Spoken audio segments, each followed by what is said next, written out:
Hi hello ಎಲ್ರಿಗೂ ನಮಸ್ಕಾರ. Welcome back to my YouTube channel. ಎಲ್ಲರೂ ಆರಾಮಾಗಿ ಸೇಫ್ ಆಗಿದ್ದಾರೆ ಅಂತ ಭಾವಿಸ್ತೀನಿ. ನಾನು ಕೂಡ ಆರಾಮಾಗಿ ಸೇಫ್ ಆಗಿದ್ದೀನಿ. ಇವತ್ತಿನ ನನ್ನ ವ್ಲಾಗ್ ಇದು ನನ್ನ ವ್ಲಾಗ್ ಅಂತಲೇ ಹೇಳ್ಬೋದು. ನನಗೋಸ್ಕರ ಟೈಮ್ ಕೊಟ್ಟು ಇರೋದನ್ನು ಅಡ್ಜಸ್ಟ್ ಮಾಡಿಕೊಂಡು ನನ್ನ ಡೇಯಲ್ಲಿ ನಾನು ಏನೇನು ಮಾಡಿದೆ ಅನ್ನೋದು ಇವತ್ತಿನ ವ್ಲಾಗ್ ಆಗಿರುತ್ತೆ. ಒಂಥರ ಚೆನ್ನಾಗಿ ಅನ್ನಿಸ್ತಾ ಇತ್ತು ಇವತ್ತಿನ ದಿನ. ಯಾಕಂದರೆ ನನಗೆ ಅಂತ ಏನಾದರೂ ಮಾಡ್ಕೊಳ್ಳೋದು, ಇಲ್ಲಾಂದರೆ ನನಗೆ ಅಂತಲೇ ಏನಾದರೂ ಮಾಡಿರೋದನ್ನು ಅರೇಂಜ್ ಮಾಡ್ಕೊಂಡು ತಿನ್ನೋದಿದೆಯಲ್ಲ, ಅದು ಒಂಥರ ಚೆನ್ನಾಗಿ ಒಂಥರ ಖುಷಿ ಕೊಡುತ್ತೆ ಅಂತಲೇ ಹೇಳ್ಬೋದು. ಇಲ್ಲಿ ನಾನು ಡೈಲಿ ಮಾರ್ನಿಂಗ್ ಏನಾದರೂ ಒಂದು ಹೆಲ್ದಿ ಡ್ರಿಂಕ್ನ ತೊಗೊಳ್ಳೋಣ ಅಂದ್ಬಿಟ್ಟು ABC ಕ್ಯೂಬ್ಸ್ನ ಮಾಡ್ಕೊಂಡಿದ್ದೀನಿ. ಇದು ಕಾಮನಾಗಿ ಇವಾಗ ಎಲ್ಲರೂ ಮಾಡ್ಕೊತಾನೆ ಇರ್ತಾರೆ. ಸೊ ನಾನು ಸ್ವಲ್ಪ ಲೇಟಾಗಿ ಮಾಡ್ಕೊಂಡಿದ್ದೀನಿ ಅಂತಲೇ ಹೇಳ್ಬೋದು. ಏನಿಲ್ಲ, ಒಂದು ಕ್ಯಾರೆಟ್ನ ತೊಗೊಂಡಿದ್ದೀನಿ, ಒಂದೆರಡು ಇದು ಏನಪ್ಪ ಒಂದು ಆ್ಯಪಲ್ ತೊಗೊಂಡಿದ್ದೀನಿ, 2 ಕ್ಯಾರೆಟು ಮತ್ತು 2 ಬೀಟ್ರೂಟ್ನ ತೊಗೊಂಡಿದ್ದೀನಿ. ಇದಿಷ್ಟನ್ನು ಚೆನ್ನಾಗಿ ತೊಳ್ಕೊಂಡು ಪೀಲ್ ಮಾಡಿ ಚಿಕ್ಕದಾಗಿ ಕಟ್ ಮಾಡಿಕೊಂಡು ಚೆನ್ನಾಗಿ ರುಬ್ಕೊಂಡು ಐಸು ಏನು ಟ್ರೇ ಇದೆ ಅಲ್ಲಿಗೆ ಹಾಕಿ ಕ್ಯೂಬ್ಸ್ ಮಾಡಿ ತೊಗೊಳ್ಳೋದು ಅಷ್ಟೇ.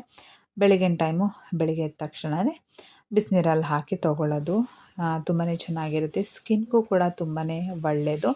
ಮತ್ತು ನೈಟ್ ಡಿನ್ನರ್, ನನ್ನ ಒಂದು ಡಿನ್ನರ್ ಈ ಥರ ಇತ್ತು. ಸ್ವಲ್ಪ ಮುದ್ದೆ, ಸ್ವಲ್ಪ ಅನ್ನ, ಸ್ವಲ್ಪ ಮೊಸರು, ಒಂದೆರಡು ಕ್ಯಾರೆಟು ಮತ್ತು ಒಂದು ಸ್ವಲ್ಪ ಉಪ್ಪಿನಕಾಯಿ. ಚೆನ್ನಾಗಿತ್ತು. ಒಂದು ನೈಟ್ ಊಟ ಇದೇ ಓವರ್ ಅಂತಲೇ ಹೇಳ್ಬೋದು. ಸೊ ಇರೋದ್ರಲ್ಲಿ ಅಡ್ಜಸ್ಟ್ ಮಾಡ್ಕೊಂಡು ತಿನ್ನೋದು ಅಂತೀವಲ್ವ, ಈ ಥರ ಹೆಲ್ದಿಯಾಗಿ ಇರೋದನ್ನು ಜಾಸ್ತಿ ತಿಂದಿರ ಒಂದು ಒಳ್ಳೆಯ ಕ್ವಾಂಟಿಟಿಯಲ್ಲಿ ತಿನ್ನೋದು, ಈ ಥರ ತಿಂದರೆ ಚೆನ್ನಾಗಿರುತ್ತೆ. ಮತ್ತು ಅವತ್ತು ಅಮಾವಾಸ್ಯೆ ಆಗಿರೋದ್ರಿಂದ ಶುಕ್ರವಾರ ಪಾಪಗೆ ದೃಷ್ಟಿನ ತೆಗೆಸ್ತಾ ಇದ್ದೆ. ನಾನು ಕೂಡ ದೃಷ್ಟಿನ ತೆಗೆಸ್ಕೊಂಡೆ.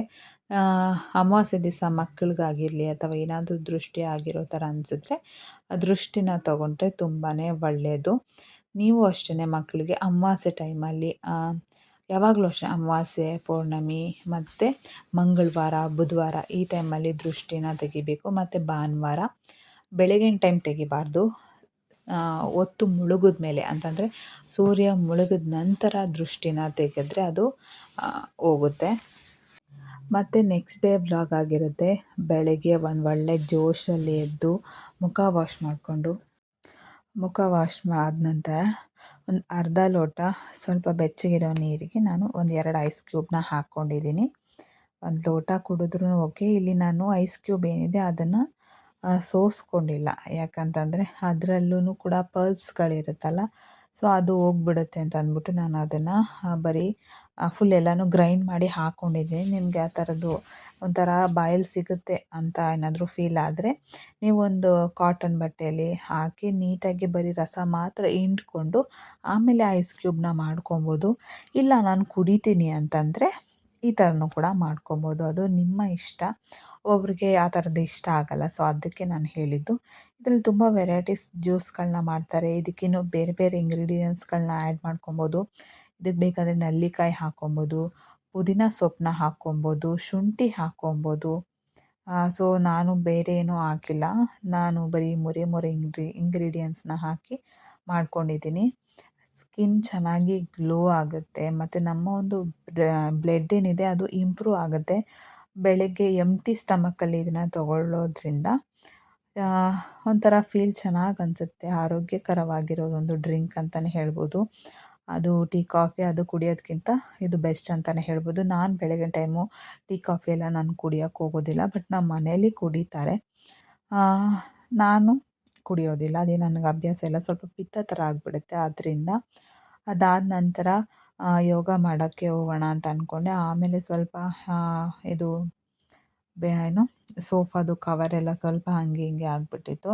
ಸೊ ಅದರಿಂದ ನಾನು ಸೋಫಾಗೆ ಕವರ್ ಹಾಕಿಲ್ಲ. ಇದೊಂದು ಬೆಡ್ಶೀಟ್ನ ಹಾಕಿದ್ದೀನಿ. ಯಾಕಂದರೆ ಸೋಫಾ ಕವರು ಪದೇ ಪದೇ ಜಾರ್ಕೊಂಡು ಬಿದ್ದೋಗ್ತಾಯಿತ್ತು. ಸೊ ಅದರಿಂದ ನಾನೇನು ಮಾಡಿದೆ, ಸರಿ ಬೇಡ ಅದು ಅಂದ್ಬಿಟ್ಟು ಒಂದು ಬೆಡ್ ಸ್ಪ್ರೆಡ್ ಏನಿದೆ ಅದನ್ನು ಹಾಕಿ ಅದ್ರ ಮೇಲ್ಗಡೆ ಒಂದು ಸೋಫಾ ಕವರ್ನ ಹಾಕ್ತಾಯಿದ್ದೆ. ಆವಾಗ ಒಂಥರ ಚೆನ್ನಾಗಿ ಕಾಣಿಸುತ್ತೆ ಅಂತ ಅಂದ್ಬಿಟ್ಟು ಅದೆಲ್ಲ ಹಾಕಿ ಮತ್ತು ನಾನಿವಾಗ ಯೋಗ ಮಾಡೋಣ ಅಂತ ಅಂದ್ಬಿಟ್ಟು ಹೋಗಿ ಯೋಗನ ಮಾಡಿಕೊಂಡು ಮತ್ತು ಇದು ವಾಪಸ್ ಬರಬೇಕಾದ್ರೆ ನಾನು ವೀಡಿಯೋನ ಮಾಡಿಕೊಂಡೆ. ಯೋಗ ಮಾಡೋದನ್ನು ಏನು ಮಾಡ್ಕೊಂಡಿಲ್ಲ. ದಿನ ಅದೇ ಅಂತಂದ್ಬಿಟ್ಟು ಮಾಡೋಕ್ಕೆ ಹೋಗಲಿಲ್ಲ. ಸ್ವಲ್ಪ ಒಂದು ಸ್ವಲ್ಪ ಗ್ಲಿಮ್ಸ್ನ ಹಾಕ್ತೀನಿ. ಯಾಕಂದರೆ ನಾನು ಡೈಲಿ ಯೋಗ ಮಾಡ್ತಾಯಿದ್ದೀನಿ ಅಂತ ನಿಮಗೆ ಗೊತ್ತಾಗಬೇಕಲ್ವ. ಸೊ ಅದರಿಂದ ಮತ್ತು ನಾನೇ ಇದನ್ನು ಮಾಡಿದೆ, ಸ್ವಲ್ಪ ಗ್ರೇವಿ ಥರ ಮಾಡಿದೆ. ಸಿಂಪಲಾಗಿ ಒಂದು ಬೇಸಿಕ್ ಮಸಾಲ ಹಾಕಿಬಿಟ್ಟು ಗ್ರೇವಿ ಥರನ ಮಾಡಿದ್ದೆ. ನಮ್ಮಮ್ಮ ಎಲ್ಲ ಚಾಪ್ ಮಾಡಿಕೊಟ್ರು. ಆಮೇಲೆ ಅಮ್ಮ ಚಪಾತಿನ ಲಟ್ಸಿದ್ರು. ನಾನು ಸ್ವಲ್ಪ ಬೇಯಿಸ್ಬಿಟ್ಟು ಆಮೇಲೆ ನಾನು ಕೂಡ ತಿಂದೆ. ಇವತ್ತಿನ ಬೆಳಗಿನ ಬ್ರೇಕ್‌ಫಾಸ್ಟು ಕೂಡ ಹೆಲ್ದಿಯಾಗಿ ಇತ್ತು. ಒಂಥರ ಡೇ ಫುಲ್ ಚೆನ್ನಾಗಿತ್ತು ಅಂತಲೇ ಹೇಳ್ಬೋದು. ಯಾಕಂದರೆ ಬೆಳಗ್ಗೆ ಎದ್ದು ನಮ್ಮ ಮೂಡ್ ಯಾವ ಥರ ಇರುತ್ತೆ, ಡೇ ಫುಲ್ ಅದೇ ಮೂಡ್ ಕಂಟಿನ್ಯೂ ಆಗುತ್ತೆ. ಬೆಳಗ್ಗೆ ಫುಲ್ ಡಿಸಪಾಯಿಂಟೆಡ್ ಆಗಿಬಿಟ್ರೆ ಡೇ ಫುಲ್ ಒಂಥರ ಬೇಜಾರಲ್ಲೇ ಹೋಗ್ಬಿಡುತ್ತೆ. ಸೊ ಅದರಿಂದ ಯಾವಾಗ್ಲೂ ಬೆಳಗ್ಗೆ ಎದ್ದೇಳಬೇಕಾದ್ರೆ ಒಂದು ಒಳ್ಳೆ ಜೋಶಲ್ಲಿ ಎದ್ದೇಳಬೇಕು. ನಿದ್ದೆ ಮೂಡಲ್ಲಿ ನಾನು ಇಷ್ಟು ದಿವಸ ನಿದ್ದೆ ಮೂಡಲ್ಲಿ ಇರ್ತಾಯಿದ್ದೆ. ಸೊ ಬೆಳಗಿನ ಟೈಮ್ ನನಗೆ ಎದ್ದೇಳೋ ಮೂಡ್ ಬರ್ತಾ ಇರಲಿಲ್ಲ. ಸೊ ಮಲ್ಕೊಬೇಕು ಅಂತ ಇದ್ದೆ. ಬಟ್ ಇವಾಗ ನಾನು ಮೈಂಡಿಗೆ ತೊಗೊಂಡು ಸ್ವಲ್ಪ ನನಗೆ ನಾನು ಟೈಮ್ ಕೊಟ್ಕೊಬೇಕು, ಸ್ವಲ್ಪ ಬೇರೆದ್ರ ಕಡೆ ಗಮನ ಕೊಡಬೇಕು, ಒಂದೇ ಥರ ಇದ್ದರೆ ಆಗಲ್ಲ ಅಂತ ಅಂದ್ಬಿಟ್ಟು ನಾನು ಬೆಳಗ್ಗೆ ಬೇಗ ಎದ್ದೇಳೋಕ್ಕೆ ಸ್ಟಾರ್ಟ್ ಮಾಡಿದ್ದೀನಿ. ನಾನೆದ್ದರೆ ಕೌಶಿಕು ಕೂಡ ಬೆಳಗ್ಗೆ ಬೇಗ ಎದ್ದೇಳ್ಬಿಡ್ತಾನೆ. ಟಿಫನ್ ಎಲ್ಲ ಮುಗಿಸ್ಕೊಂಡು ಆಮೇಲೆ 9 ಆಯಿತು, 9:00 ಆಯಿತು. ವೀಡಿಯೋಸ್ ಬೇರೆ ಅಪ್ಲೋಡ್ ಮಾಡಬೇಕಾಗಿತ್ತು. ಸೊ ವೀಡಿಯೋಸ್ ಅಪ್ಲೋಡ್ ಮಾಡೋಣ ಅಂದ್ಬಿಟ್ಟು ಮೇಲ್ಗಡೆ ಬಂದೆ. ಬಂದು ಆಮೇಲೆ ನಾವು ಮತ್ತೆ ಸ್ವಲ್ಪ ಹೊತ್ತು ನಾನು ಮಲ್ಕೊಂಡೆ. ಮಲ್ಕೊಂಡಾದ ನಂತರ ಮತ್ತು ಮಧ್ಯಾಹ್ನ ಲಂಚ್‌ಗೆ ನಾನು ನೋಡ್ಬೋದು ಯಾವ ಥರ ಮೀಲ್ಸ್‌ನ ತೊಗೊಂಡಿದ್ದೀನಿ ಅಂದ್ಬಿಟ್ಟು ಬೇಸಿಕ್ ಏನಿದೆ ಅದನ್ನೇ ಆಲ್ಟರ್ ಮಾಡಿಕೊಂಡು ತಿಂತಾಯಿದ್ದೀನಿ.